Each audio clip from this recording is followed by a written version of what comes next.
apa dalam hal menikmati perempuan penghibur, Khalifah Al-Mahdi. Halo Lur, balik lagi nih bersama kita. Gimana nih kabar sedulur-sedulur di sana? Baik kan? Kabar kita di sini juga lagi gimana ya? Lagi males-malesan nih mau ujian praktikum sih kalau aku. Dan kemarin-kemarin dikebut-kebut sama Bang Lutfi suruh bikin video kayak gini, tapi tak tolak mentah-mentah. Oke, langsung aja ya kita bahas lagi, review lagi buku tentang buku berbeda dari yang sebelumnya. Apa Bang buku kali ini? Kebenaran yang hilang. Oh, kebenaran yang hilang. Waduh, kayak apa tuh? Oke, langsung aja ya, kita mulai dari seperti biasanya ada 3 pertanyaan inti. Yang pertama yaitu mengenai judul buku yang diangkat Bang Lutfi untuk direview, yaitu seperti apa Bang Lutfi? Oke, selamat pagi sedulur semua. Semoga sedulur baik-baik semua ya di sana. Stay at home, di rumah aja. Walaupun sudah era new normal. Oke, kali ini saya akan membahas tentang buku lain ya. Kalau kemarin kita membahas tentang bukunya Harari, sekarang kita membahas buku lain yang berjudul Kebenaran yang Hilang, Sisi Kelam Praktik Politik dan Kekuasaan dalam Sejarah Kaum Muslim, karya Farag Fauda. Jadi Farag Fauda ini merupakan seorang pemikir atau intelektual berkebangsaan Mesir. Dia menulis buku ini untuk memaparkan fakta-fakta sejarah Islam yang tidak pernah diungkap ke publik oleh siapapun gitu kan. Karena apa? Karena ini memang agak sensitif gitu kan. Jadi fakta-fakta ini agak sensitif sehingga mungkin banyak dari orang-orang muslim tidak mengungkapnya. Padahal di era kebebasan informasi sekarang ini kita harus memang semuanya terbuka gitu kan. Tidak bisa kita tutup-tutupi lagi sesuatu fakta yang itu kita harus tahu. Apalagi fakta sejarah Islam. Biar kita terbuka, open mind dengan sesuatu yang mungkin kita agak tabu gitu kan. Jadi itu saja jawaban dari pertanyaan pertama. Kembali ke host. Oke, sebelum masuk ke pertanyaan kedua, coba Bang Lutfi ditaruh di layar bentuk digitalnya dari buku. Oh iya, lupa. Ini lor bukunya dalam bentuk digital ya. Ini ya lor ya. Oke, sudah kelihatan. Kembali ke host. Nah, kemudian pertanyaan yang kedua yaitu apa yang paling Anda soroti dari buku tersebut? Dulu kamera. Dulu kameranya, dulu layarnya. Oke, sedulur semua, pertanyaan kedua ini adalah yang saya soroti. Jadi, yang saya soroti di buku ini adalah tentang kebijakan atau kontroversi Khalifah Umar ketika beliau menjabat sebagai khalifah. Di sini ada banyak sekali kebijakan atau kebijakan atau ijtihad kontroversi yang dilakukan oleh Umar. Tapi saya hanya menyebutkan 3 saja ya. Nanti sedulur bisa membaca sendiri. Ada banyak sekali gitu kan. Yang pertama yaitu kebijakan Umar tentang tidak memberikan jatah zakat kepada mu'alaf. Padahal di Al-Quran jelas sekali mu'alaf ini termasuk salah satu dari 8 asnaf atau 8 golongan yang berhak menerima zakat gitu kan. Dan pada masa Nabi pun Nabi masih melakukannya. Artinya Nabi masih memberikan zakat kepada mu'alaf. Supaya apa? Supaya para mu'alaf ini hatinya cenderung kepada Islam. Tapi di masa Umar justru Umar tidak memberikannya. Karena apa? Karena memang pada waktu itu Umar berpendapat bahwasanya Islam sudah besar, Islam sudah meluas kemana-mana, dan Islam tidak perlu lagi memberikan zakat kepada mu'alaf. Dan ini menurut Fauda sangat bertentangan atau menyelisihi dengan nas-nas qat'i atau Al-Quran dan As-Sunnah gitu kan, dan menyelisihi perbuatan Nabi. Begini lor, dalam usul fikih, dalam ilmu usul fikih atau filsafat hukum Islam itu disebutkan ada dua hal gitu kan, ada qat'i dan dzanni. Kemudian dari dua hal ini ada namanya istilah qat'iyyut tsubut, qat'iyyud dalalah, dan dzanniyyut tsubut, dzanniyyud dalalah. Nah, Umar ini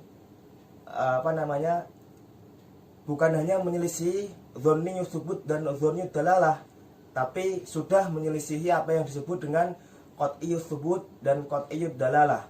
Qat'iyyut tsubut itu maksudnya apa? Maksudnya adalah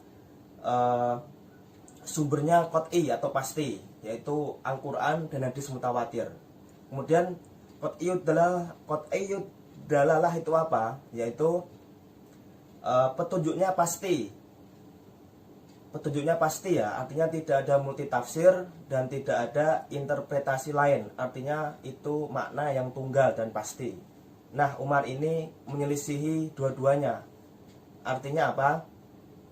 Di sini memang Umar sangat fleksibel gitu kan. Dia seorang khalifah, dan seorang khalifah ini mempunyai dua fungsi, yaitu fungsi sebagai kepala negara dan kepala pemerintahan, dan juga fungsi sebagai kepala keagamaan. Jadi Umar memutuskan sebagai seorang kepala negara juga sebagai seorang kepala keagamaan. Kembali lagi, kemudian ijtihad Umar atau kebijakan Umar yang kedua yang menurut Fauda kontroversial dan sangat menyelisihi nas-nas qat'i gitu kan. Apa? Yang kedua yaitu Umar tidak menjatuhkan sanksi atau hudud kepada pencuri pada masa paceklik, yaitu pencuri itu merupakan pencuri unta. Jadi memang sudah masuk nisab kalau dikatakan mencuri gitu kan, potong tangan maksudnya. Tapi Umar tidak melakukannya. Kenapa? Karena Umar melihat pada waktu itu masa paceklik, sehingga Umar memutuskan untuk tidak menghukum pencuri dengan potong tangan, dengan alasan kemaslahatan, dengan alasan keadilan dan sebagainya itu kan. Itu yang kedua. Kemudian yang terakhir, yang ketiga, yaitu Umar tidak menghukum peminum minuman keras atau peminum khamr ketika masa peperangan. Apa sebabnya kenapa Umar tidak menghukum minuman keras? Karena Umar berpandangan bahwasanya jika kita menghukum peminum minuman keras ketika perang, dikhawatirkan nanti orang tersebut akan balas dendam dan justru akan bersekongkol kepada musuh untuk menyerang kita gitu kan. Karena memang kondisinya perang, jadi bisa jadi orang yang minum minuman keras itu dihukum cambuk, kemudian mereka atau dia berbelok bersekongkol dengan musuh, sehingga justru kekalahan akan mendera pasukan Islam gitu kan. Jadi itu lor, ada 3 kebijakan kontroversial Umar yang dinilai oleh Fauda sebagai menyelisihi nas-nas qat'i Al-Quran dan Sunnah Nabi dan perbuatan Nabi. Masih banyak lagi, saya tidak akan menjelaskan karena nanti saya capek gitu kan. Kemudian saya akan menjelaskan pendapat Fauda kenapa Umar bisa menelurkan atau mengeluarkan kebijakan kontroversial ini. Setidaknya ada 2 alasan menurut Fauda. Alasan pertama apa? Yaitu Fauda melihat bahwasanya sosok Umar adalah sosok orang yang selalu menggunakan akal pikirannya ketika memutuskan sesuatu. Jadi Umar tidak terpaku pada teks-teks agama, atau bisa kita bilang Umar bukanlah orang tipe yang tekstualis, tapi Umar adalah tipe orang yang kontekstualis gitu kan. Itu menurut Fauda. Kemudian yang kedua, Umar ini sudah menerapkan roh Islam atau esensinya gitu kan, esensi Islam. Apa itu? Umar melihat ketentuan agama yang ada di ketentuan agama yang ada di tekstual Al-Quran maupun Sunnah itu dengan prinsip keadilan. Artinya apa? Umar tidak melihat Umar tidak melihat teks agama ini sebagai teks belaka, tapi Umar melihat tujuan dari ketentuan teks agama ini, yaitu apa? Menegakkan prinsip keadilan. Jadi Umar berani menyelisihi teks agama yang sudah qat'i untuk melaksanakan prinsip keadilan. Dan itulah menurut Fauda yang mendasari Umar melakukan itu semua. Artinya Umar menyelisihi teks qat'i yang ada di dalam Al-Quran dan As-Sunnah gitu kan. Jadi itu lor jawaban dari pertanyaan kedua. Kembali ke host.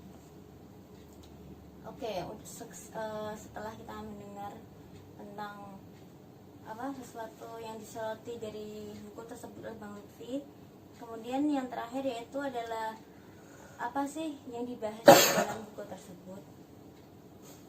Oke, sedulur semua, yang dibahas dalam buku ini ada seputar sejarah juga, sejarah Islam ya. Di sini ada 5 bab. Bab pertama yaitu kebenaran yang hilang.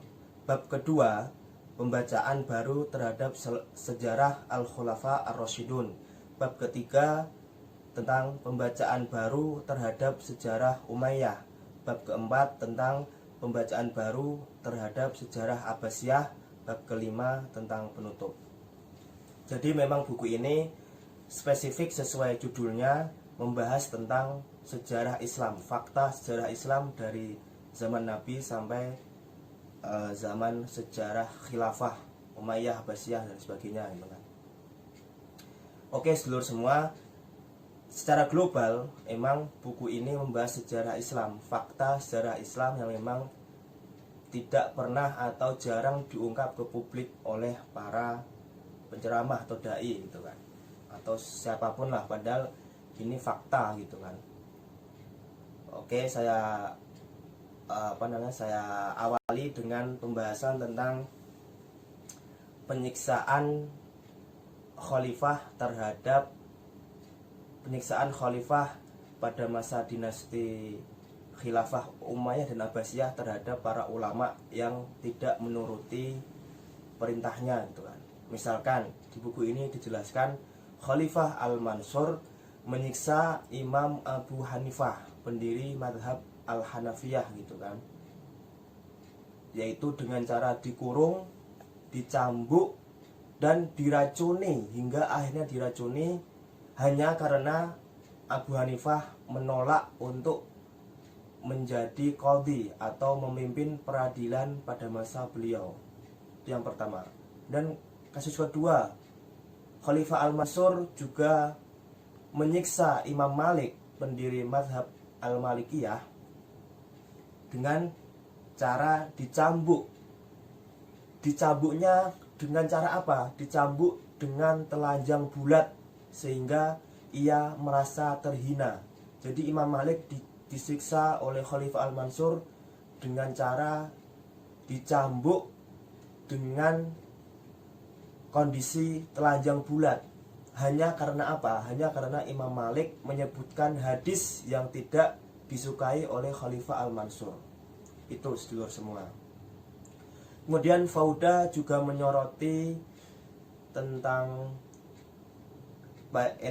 era Khilafah Abbasiyah ya. Jadi di era Khilafah Abbasiyah ini kita tahu bahwasanya ilmu pengetahuan dan peradaban sangat berkembang pesat. Namun di sisi lain juga berkembang pesat juga apa? Yaitu kemewahan, kenikmatan hidup, dan kedurjanaan dalam buku ini ya. Jadi selain ilmu pengetahuan dan peradaban yang berkembang pesat, juga berkembang pesat juga hal-hal yang negatif berkembang pesat juga. yaitu tentang kemewahan, hedonisme, dan juga kenikmatan hidup gitu kan. Kemudian Fauda juga menyinggung bahwasanya ibu kota khilafah itu dipenuhi dengan klub malam dan kafe-kafe. Kemudian musik dan minuman keras sudah menjadi bagian gaya hidup dari kehidupan mereka pada saat itu di era Abbasiyah gitu kan. Jadi memang ada dua sisi positif dan negatif, sama-sama berkembang pesat, sama-sama maju. Kemudian Fauda juga menyinggung bagaimana kelakuan sebagian khalifah ketika itu, kelakuan menyimpang ya. Contohnya misalkan karena memang sisi positif dan negatif sama-sama maju, maka khalifah pun ikut terkena imbasnya. Fauda menyebut bahwasanya dalam hal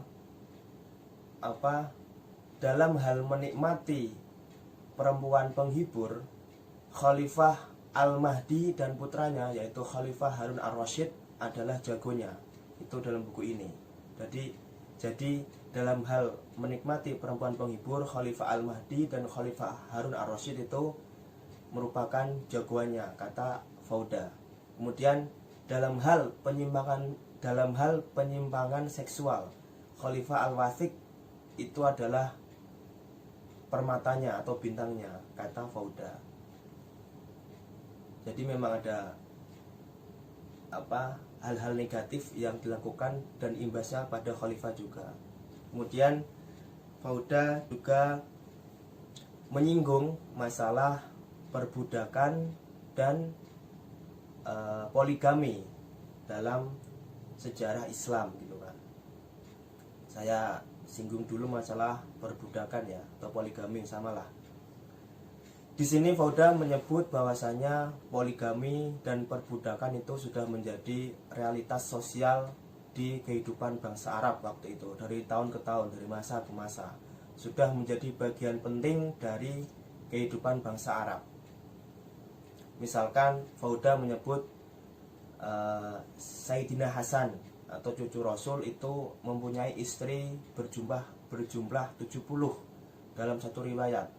Dalam riwayat lain juga disebutkan bahkan sampai 90 orang istrinya Imam Hasan bin Ali bin Abi Thalib. Kemudian Fauda juga menyebut bahwasanya ketika Khalifah Ali bin Abi Thalib meninggal atau wafat, beliau masih meninggalkan 4 orang istri dan 19 selir gitu kan. Terus Fauda juga menyebutkan bahwasanya perbudakan ini secara sosial muncul dari dua arah. Yang pertama karena sistem perdagangan budak, kemudian yang kedua karena hasil rampasan perang. Jadi budak ini didapatkan dari dua arah tersebut.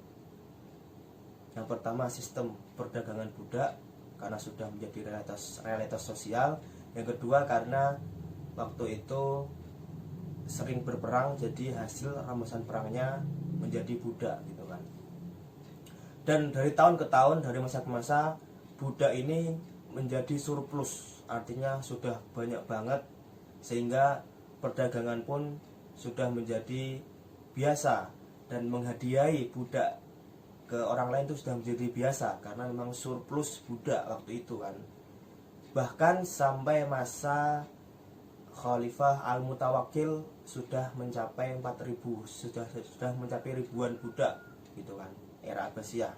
Jadi disebutkan bahwasanya Khalifah Al-Mutawakkil itu bahkan sampai meniduri 4.000 budak atau selir atau gundik gitu. Dalam buku ini Fauda menyebutkan. Oke, kita langsung membahas, misalkan di sini Fauda membahas tentang nikah mut'ah ya. Nikah mut'ah kalau dalam tradisi Sunni itu jelas mutlak tidak boleh, karena memang sudah ada banyak dalil dan menyebutkan Tapi di tradisi Syiah nikah mut'ah itu boleh dengan alasan apa? Kaum Syiah menafsirkan ayat-ayat Al-Quran yang menyinggung tentang kebolehan tentang nikah mut'ah itu dengan membolehkan. Artinya kaum Syiah menafsirkan ayat-ayat Al-Quran yang menyinggung tentang nikah mut'ah dengan membolehkannya itu kan.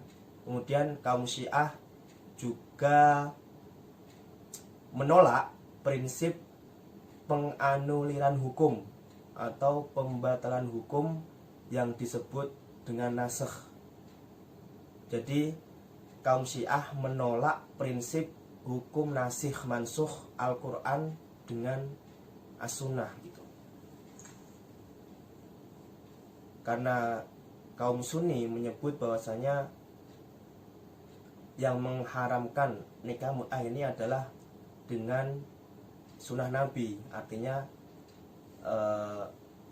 ayat Al-Quran itu dinasakh dengan sunnah Nabi gitu kan. Sehingga kaum Syiah menolak prinsip nasakh ini, prinsip nasakh Al-Quran yang dinasakh dengan as-sunnah gitu kan. Oleh karena itu kaum Syiah masih membolehkan nikah mut'ah sampai sekarang. Karena dua tadi, yang pertama dia menafsirkan ayat-ayat Al-Quran yang menyinggung nikah mut'ah itu dengan kebolehan mutlak.